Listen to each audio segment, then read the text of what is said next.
रामदेव बाबा जी बोलते हैं, श्री श्री रविशंकर भी बोलते हैं उन्होंने कि कहा कि मैं मूर्ति इंडिया पूजा, की शहर केरला जैसे गया कि हूँ, वहाँ पे भी जो मैंने देखा मूर्ति है, मुर्गियाँ खाती है। जो और जो अपना कर्म भैंस जो किया है है, दूध भी देती है, पूरी दुनिया पहले में पिया जाता है, लेकिन धर हम उसको लीजिए माता क्यों कि मानते हम हैं? लोग कृष्ण को मानते हैं, तो कृष्ण ने जितना कर्म किया है, अगर हम मूर्ति को देखते हैं तो उसको गुण जो है वो हमें याद आने लगता है।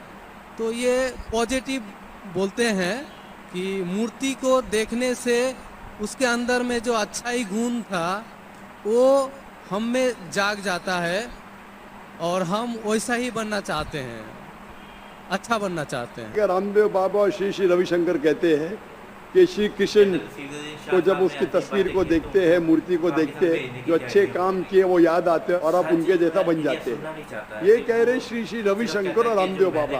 आप श्री श्री रविशंकर में मानेंगे या वेद में मानेंगे?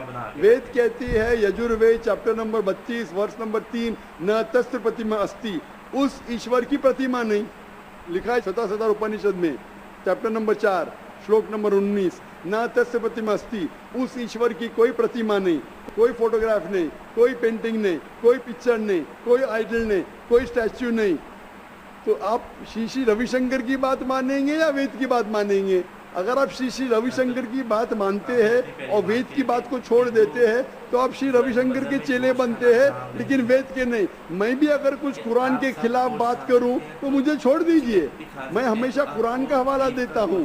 कुरान अल्लाह की किताब है, तो कुरान का हवाला दे के कुरान की बात करता हूं तो मानो। अगर कुरान को मैं छोड़ दूंगा तो मेरी बात भी मत मानो। जो कुरान और सही हदीस के खिलाफ बात करता है, कितना भी बड़ा आलिम हो, उसकी बात मत मानो। उसी तरीके से मैं जो बात कर रहा हूँ वेद की बात कर रहा हूँ। तो अगर वेद की बात टकराती है श्री श्री रविशंकर से, रामदेव बाबा से, और मेरा डिबेट हो चुका है श्री श्री रविशंकर के साथ, मेरा डिबेट श्री श्री रविशंकर के साथ हो चुका है बेंगलोर के अंदर। और वो डिबेट देखिए आप, वो डिबेट का मौजूद था concept of God in Hinduism and Islam in the light of the scriptures. Means धर्म की जितनी किताबें हैं उनकी रोशनी में खुदा का क्या तस्वुर है इस्लाम और हिंदुइज्म में। और मैंने इतने हवाले दिया वेद के, हिंदू धर्म क्या कहता है। आप वो डिबेट देखिए और आप ही फैसला कीजिए कौन हक के ऊपर है। आगे जब पढ़ेंगे यजुर्वेद चैप्टर नंबर 40 वर्ष नंबर 8 और 9 में, उसमें लिखा है अंधात्म प्रविशंति या असंभूति उपासते। अंधात्म मीन्स अंधकार, प्रविशंति मतलब दाखिल होना। अंधात्म प्रविशंति या असंभूति उपासते, वो अंधकार में दाखिल हो रहे हैं जो लोग असंभूति की पूजा करते।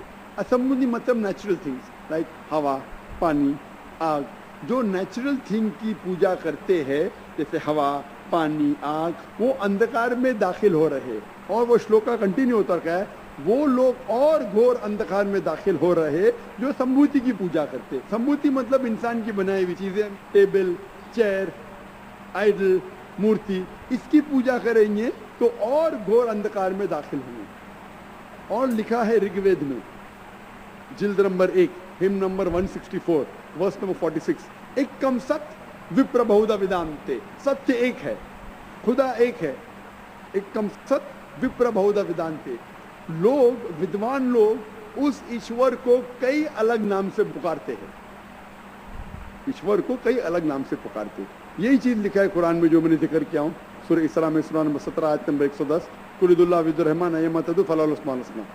चाहे कहो अल्लाह या रहमान, उसे अच्छे नाम से पुकारो क्योंकि अल्लाह के सारे अच्छे नाम हैं। लेकिन ऐसी कई मिसाल दी गई। ऋग्वेद आप पढ़ेंगे, ऋग्वेद जिल्द नंबर 2 चैप्टर नंबर 1 श्लोक नंबर 3 में पढ़ेंगे। उसमें एक एट्रीब्यूट दिया गया है ब्रह्मा। ब्रह्मा कहते हैं बनाने वाले खुदा को, ब्रह्मा कहते हैं बनाने वाले खुदा को।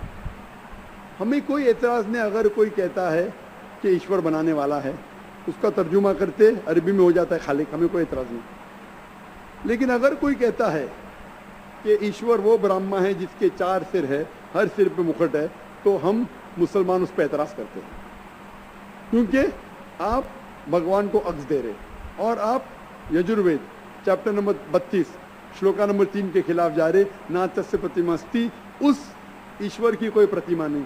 आपने प्रतिमा दिया तो गलत किया। इसी तरीके से आगे आप पढ़ेंगे, लिखा हुआ है ऋग्वेद में किताब नंबर 6 हिम नंबर 46 श्लोक नंबर 16 में, या एक मुश्ती ही भगवान एक ही है, सिर्फ उसकी तारीफ करो। और ब्रह्म सूत्र हिंदुइज्म का है, एक कम ब्राह्म देवत्या नास्ते नैना नास्ति किंचन, भगवान एक ही है, दूसरा नहीं है, नहीं है, नहीं है, जरा भी नहीं, सिर्फ एक खुदा है, उसके अलावा कोई नहीं है। अगर कोई मुसलमान से पूछेंगे कि सबसे बेहतरीन क्या डेफिनेशन है खुदा की, अल्लाह की, वो जवाब आपको देगा सूरह इखलास सूरा नंबर 112 आयत नंबर 1 से 4, जिसमें लिखा है कुल हुवल्लाहु अहद, कहो कि अल्लाह एक है, अल्लाह समद, अल्लाह जो बेनियाज है, लम यलिद वलम यूलद, ना वो किसी को जना है ना किसी से जना है, वलम यकुल लहू कुफुवन अहद, उसके जैसा कोई नहीं है। ये 4 लाइन का डेफिनेशन है कुरान मजीद में सूरह इखलास सूरा नंबर 112, जिसमें अल्लाह ताला फरमाते कुल हुवल्लाहु अहद, कहो कि अल्लाह एक है, अल्लाह समद, अल्लाह जो बेनियाज है, लम यलिद वलम यूलद, ना वो किसी को जनता है ना किसी से जना है, वलम यकुल लहू कुफुवन अहद, उसके जैसा कोई नहीं। अगर कोई भी चीज़ को आप कहते हैं खुदा है, भगवान है, ईश्वर है, अगर ये 4 लाइन के डेफिनेशन में उतरता है, हम मुसलमान को कोई एतराज़ नहीं मानने के लिए कि वो ईश्वर है, कि वो खुदा है।